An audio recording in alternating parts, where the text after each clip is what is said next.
What can I do for you? Yeah, could I just get a large energy cold brew with oat milk? You want a large cold brew energy with milk? Oat milk. So I'm headed down to North Kingstown, Rhode Island this morning to shoot a GIG Motorsports drift event. Haven't gone down there at all in the 3 years I've been shooting. Wanted to check it out a bunch last season. I just never had the time, schedule-wise, to make it work. But headed down today, so I'm pretty stoked about it. Should be a decent time. It's kind of like a skid pad sort of setup. They have, I think, 2 courses running and then like a couple skid pads as well for like novice drivers. So we're gonna go check it out. We'll see how it is. A bunch of people I know are gonna be down there from like NEDCO and Lock City, so should be a good time. And yeah, I'm pretty stoked. So let's go.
dude, I almost had you.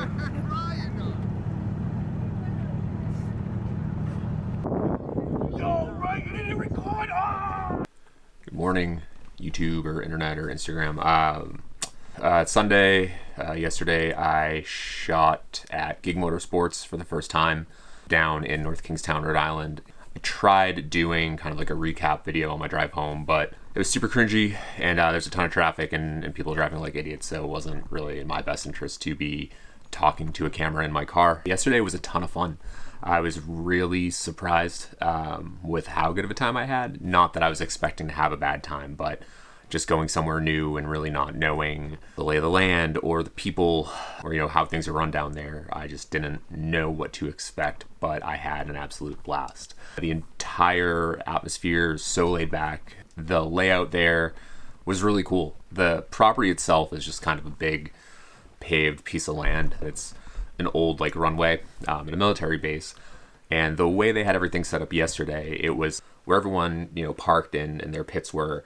They had 2 skid pads running side by side for anyone that wanted to drive them, but primarily geared at new drivers or people just trying to learn car control. It was sort of like a figure 8 configuration for the skid pads, and you could drive one or the other or both the way it was set up. And then off to the side, past that, kind of like right up to the coastline, they had a huge kind of road course style layout. It's not a road course, but it's what a lot of local drift clubs do, when they drift in parking lots and stuff like that. It was massive. I was shocked with how big this layout was. But it was really, really cool. There weren't a ton of people there, which was really nice for me, because I definitely tend to get super anxious at bigger drift events, when I used to shoot at NEDCO or, going down to Lock City, just because there's so many people, so many drivers, so many spectators, being around so many people. Having to weave around, but that definitely wasn't the case down at GIG. I was talking to a handful of people, and they said that's usually how it is. It's not a huge event, whenever they run them. Usually there's more drivers, but I think yesterday there was around 20 or 25 drivers total, which was super cool. And that being said, anyone that was there to drive literally had the opportunity for unlimited seat time, which was absolutely wild. The way GIG runs their events, you, I believe, sign up as a novice driver, intermediate, or advanced driver. But really, from what I could tell, is anyone could drive anything, as long as they felt confident on the course, or if it was your first time driving, a road course style layout, to kind of wait until the track wasn't necessarily cold, but there weren't multiple people out running tandems or doing hot laps. And there were a lot of, advanced drivers and intermediate drivers on the skid pad doing tune and test stuff or just kind of trying things out. But it was unmatched to anything I've seen. I mean, I haven't been to a ton of events, but in the going on to year 3 of me shooting drift events, it was probably, outside of the few C group or beginner clinics I've been to, the most seat time I've ever seen anyone have the ability to have. It was wild. You could literally, if you had the tires and your engine could take it, you had the gas, you could probably just drive nonstop all day. It's literally a free-for-all, but in a good way. And it's awesome. And I feel like it's a place that a lot of drivers can really grow at, because they offer, and allow you to drive as much as you can. I feel like it's sort of a hidden gem for drifting up here. If I were a driver or learning to drift, I would probably be down there at every event, just with the ability to drive as little or as much as you want. They don't structure it in your typical A, B, and C group. Everyone just drives. So you're not stuck in that kind of hurry up and wait where, a lot of events will have an hour block of beginner drivers, an hour block of your intermediate drivers, and then, 45 minutes to an hour for advanced drivers. And it just rotates throughout the day. At GIG, they just kind of let everyone drive. The people that run GIG are really great too. Anthony and Crystal Marie, they're so incredibly nice and genuine and down to earth and welcoming. And they're super passionate about motorsports, which is awesome too. They're not just trying to jump on a bandwagon to make a buck on people who like cars and driving them fast and motorcycles and stuff. And they're doing a really great thing by offering a place for grassroots drifting in New England, because there aren't many places at all here that host drift events. Really this season, the only other regular place that's doing it is Lock City Drift in Connecticut, which is an absolute blast, and I want to get down there as much as I can this year. Their events are at Thompson Speedway in Thompson, Connecticut, and it's just super cool there. They have the Clubhouse Circuit, which is a small-ish road course, which is the heart of drifting events for Lock City. They have a huge skid pad that they'll set up different configurations and layouts at, and then a few times a year they do the full road course, which is really, really cool. There used to be NEDCO, Northeast Drift Co. up at New Hampshire Motor Speedway in Loudon, which is where I got my start and shot a bulk of the drifting that I've shot over the past 2 going to 3 years. But unfortunately there's not a season there this year, because New Hampshire Motor Speedway just made a decision at a corporate level that they weren't going to be renting out their lots to outside organizations anymore. So NEDCO is no longer going to have drifting in the S3 lot there. Autocross used 1 or 2 of the lots there as well. They don't have a place. EVG Performance and Drift the East last summer started doing Drift Stars as like a hybrid drift event, car show. They're like a burnout competition and a 2-step competition at Star Speedway in Epping. And I went and shot that. It was a ton of fun. Star is just a 1/4-mile short track, so it's not anything crazy. It's not like a Formula Drift layout or a huge road course or anything like that, or even a skid pad. But it was still a lot of fun. There have been like a few other small events here and there that have popped up. Mike with NEDCO is organizing like a demo sort of event at Hudson Speedway this summer. I know they've done it in the past during one of their race events, which is going to be cool. I think that's next week. And then, Tom and Hershey are building Drift New England out in Leominster, New Hampshire, which is going to be incredible. But, they have a long ways to go because they're doing this from the ground up. But it's going to be amazing to have, a dedicated drift facility, in New England, especially sort of so close to home. There aren't a ton of options. So it's awesome that GIG is doing what they're doing. Same with, Lock City, and it's going to be great once Drift New England opens as well. I think looking at GIG Motorsport events just from a solely media perspective and not, the community or the people, it's really awesome. It, like I said earlier, it was a lot more fun than I was expecting, and not in terms of me expecting it to suck by any means, but it's just a giant open piece of land. There's no elevation there. There aren't barriers or fences that you can shoot through or get kind of weird with. There's not big hills to stand on or a grandstand or anything like that. It's just wide open. Places like that are really easy to experience burnout, only because not for lack of passion or creativity, but when you're shooting in just an open lot, regardless of being a figure 8 skid pad or kind of road course style layout, you end up shooting the same photos of the same drivers a lot. You kind of can get tired because you, after a while, will run out of things to do and try. It happened to me a handful of times at NEDCO. We had, luckily, a giant hill on the side that we could shoot down from. You could shoot on grid. There were a lot of places around the lot that you could shoot from. So it wasn't too hard to keep motivated. But there were definitely times where I found myself kind of questioning the photos and the videos I was shooting solely because there are only so many times you can deliver, the exact same photo or video clip. It would be tough putting together edits or galleries for drivers because in the moment you're just filming or shooting and you're stoked, but then 3, 4, 5 hours later you get home and you're going through your footage and you're going through your photos and it all looks great, but you end up with 10 minutes of usable footage of a driver, but it's all the same because it's just an open lot.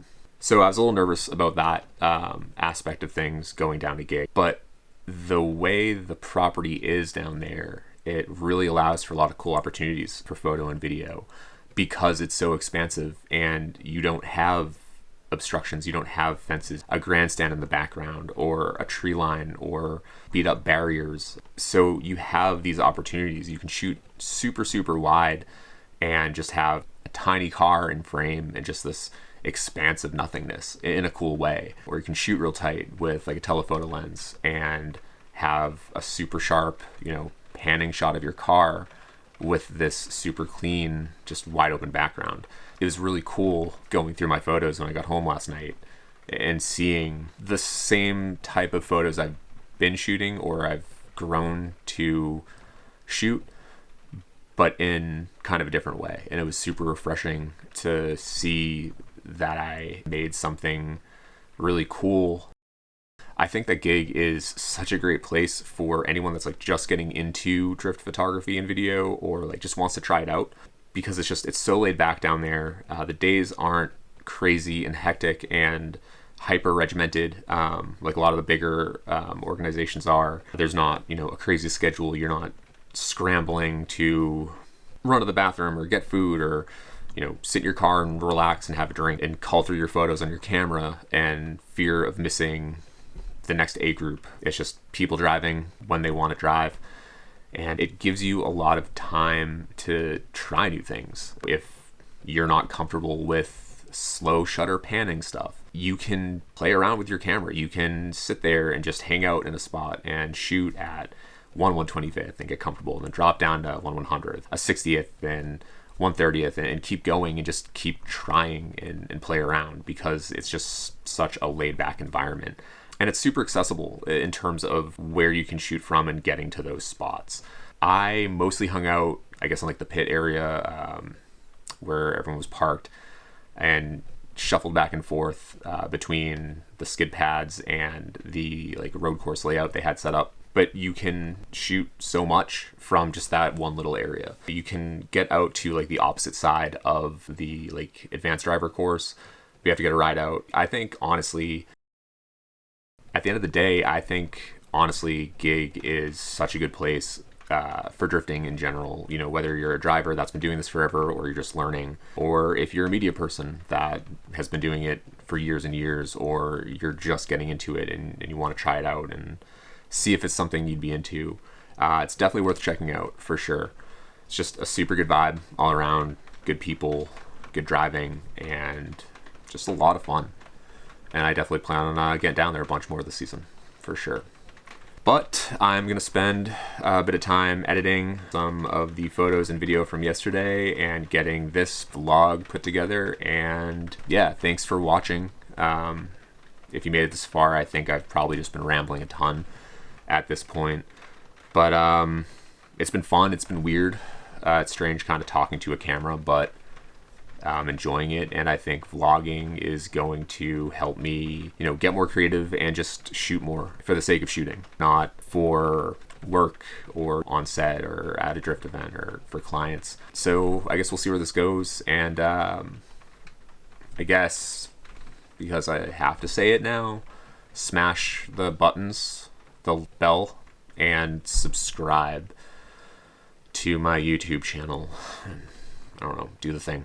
But thanks. I guess I'm just gonna edit now. Maybe I'll cut in a clip of that, and see you next time.